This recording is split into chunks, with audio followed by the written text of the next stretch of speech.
Yesus pemenuh kerinduan umat manusia.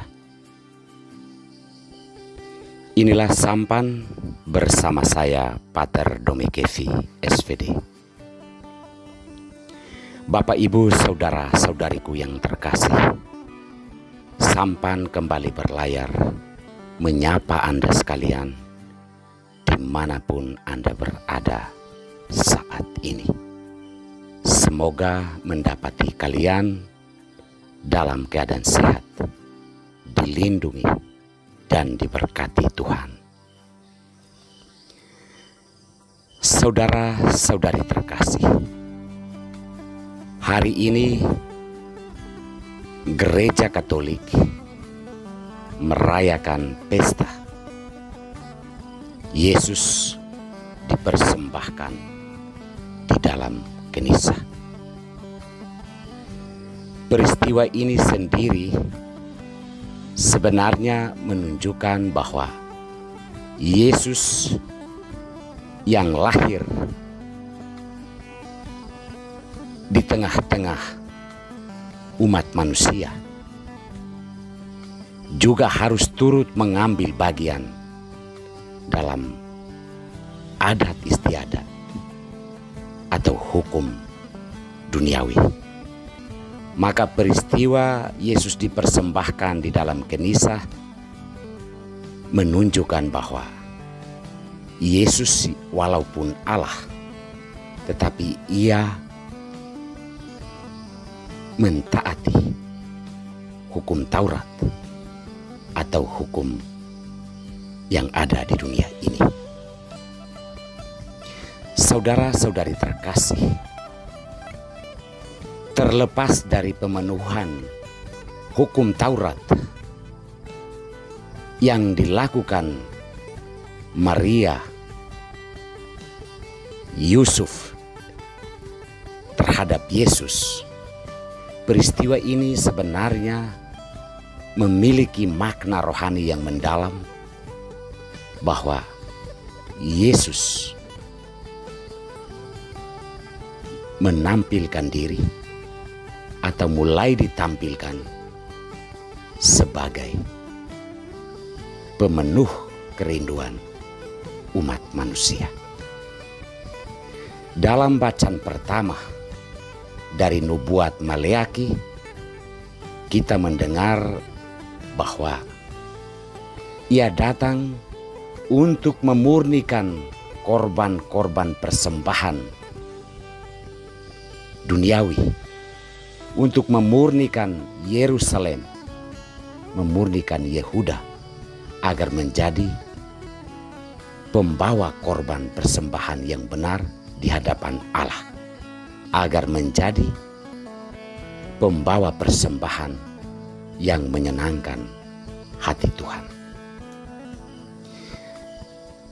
Yesus adalah pribadi yang dimaksudkan dalam nubuat Maleaki ini, bahwa ia adalah Allah yang akan datang secara tiba-tiba masuk ke dalam bait-Nya untuk memurnikan kehidupan manusia agar manusia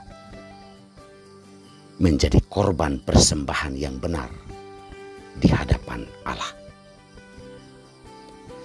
Dalam bacaan Injil, kita mendengar dua pribadi yang sangat merindukan kehadiran Yesus, yaitu Simeon dan Hana. Dua orang ini bukanlah orang sembarangan, tetapi mereka juga boleh disebut nabi, yang juga menubuatkan tentang datangnya Yesus sebagai penyelamat umat manusia. Maka ketika kanak-kanak Yesus dibawa ke dalam Kenisa, dua pribadi ini menunjukkan sukacita yang benar. Bahkan Simeon mengatakan bahwa, "Sekarang Tuhan, biarkanlah hamba-Mu berpulang, karena aku telah melihat keselamatan yang daripada-Mu." Nubuat Simeon ini menunjukkan bahwa Yesus adalah benar seorang